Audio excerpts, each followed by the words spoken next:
सूरज पहाड़ों के पीछे ढल रहा था। आसमान में लाल और सुनहरे रंग बिखरे थे। दूर कहीं से हवा का एक झोंका आया जिसमें एक अजीब ठंडक थी, ऐसी कि लगता था कोई अदृश्य निगाहें आपको देख रही हैं। यही वो जगह थी, देवगढ़। और वहां खड़ा था राघव, 32 साल का एक फोटोग्राफर और एडवेंचर ट्रैवलर। राघव को पहाड़ों और रहस्यमय जगहों की तस्वीरें लेने का बहुत शौक था।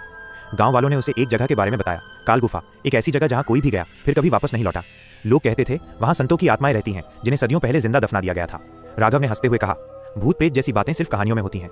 गांव के एक बूढ़े आदमी ने उसका हाथ पकड़ लिया और धीमे से बोला, बेटा, गुफाएं सिर्फ पत्थर नहीं संभालती, वे यादें भी संभालती हैं, उन्हें मत जगाना। लेकिन राघव नहीं माना। अध्याय 2, गुफा का मुहाना। अगली सुबह राघव अपना कैमरा और टॉर्च लेकर निकल पड़ा। घंटों चलने के बाद उसे गुफा का मुहाना दिखा। काले पत्थरों से बनी एक विशाल दरार, जैसे किसी दैत्य का खुला मुंह। वो टॉर्च जलाकर अंदर गया। अंदर का माहौल ठंडा और भारी था। पानी की बूंदें टपक रही थीं। दीवारों पर नमी के बीच कुछ उभरे हुए चेहरे बने थे, जैसे कोई पत्थर में चीखें दर्ज हों। राघव ने कुछ तस्वीरें ली। कैमरे की फ्लैश में वे चेहरे जिंदा लगने लगे। वो खुद को समझाता रहा, ये सब सिर्फ नमी और छाया का खेल है।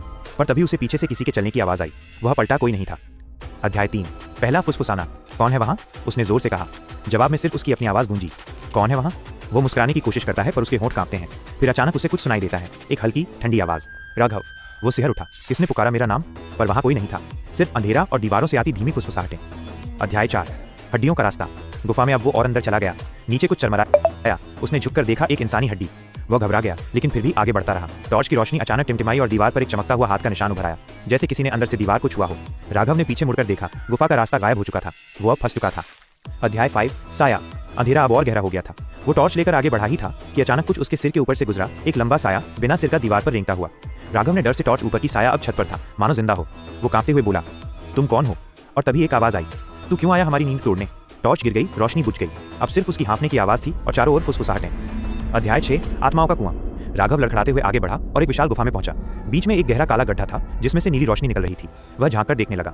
नीचे से सफेद सफेद हाथ ऊपर की ओर बढ़ रहे थे, धीरे धीरे, जैसे किसी को पकड़ना चाहते हो। हे भगवान, उसने बुदबुदाया और पीछे हटने लगा। पर तभी उन हाथों में से एक ने उसका पैर पकड़ लिया। वो चीखा, झटके से पैर छुड़ाया और गिर पड़ा। हवा में ठंडी फुसफुसाहट गूंजने लगी, अब तू हमारा हिस्सा है। अध्याय 7, मूर्तियों का सभागार। राघव भागता हुआ एक और सुरंग में घुस गया। अंदर एक विशाल हॉल था। चारों ओर पत्थर की मूर्तियां सिर झुकाए खड़ी। बीच में एक वेदी थी जिस पर एक चमकती हुई पुरानी किताब रखी थी। वह धीरे धीरे आगे बढ़ा। किताब के पन्ने अपने आप पलटने लगे और उस पर लिखा शब्द उभर आया, जो भीतर आए वो मौन को भोजन दे। राघव समझ नहीं पाया, पर तभी जमीन हिली और मूर्तियां धीरे धीरे सिर उठाने लगीं। उनकी आंखों में धुंधली नीली रोशनी चमकी। तू ही मौन है। राघव ने पीछे मुड़कर भागना चाहा, पर रास्ता अब वहां नहीं था, सिर्फ पत्थर की दीवार थी। और उसी पल चारों ओर से आवाजें गूंज उठी, हमारे साथ रह जा। उसकी चीख गुफा में गूंजती रही, धीरे धीरे सदा के लिए। अंतिम अध्याय, नई आवाज। कई हफ्तों बाद गांव वालों को राघव का टेंट और कैमरा मिला। गुफा के बाहर कैमरे की आखिरी तस्वीर में बस धुंधले चेहरे दिखे और एक साफ मानव हाथ जो अंदर की दीवार से चिपका हुआ था। गांव का वही बूढ़ा व्यक्ति आग के पास बैठा बोला, एक और गया और अब कभी लौटेगा नहीं। रात के सन्नाटे में गुफा की गहराई से एक नई फुसफुसाहट आई, मदद करो, मैं फंस गया हूं। वो आवाज किसी और की नहीं, राघव की थी। समाप्त।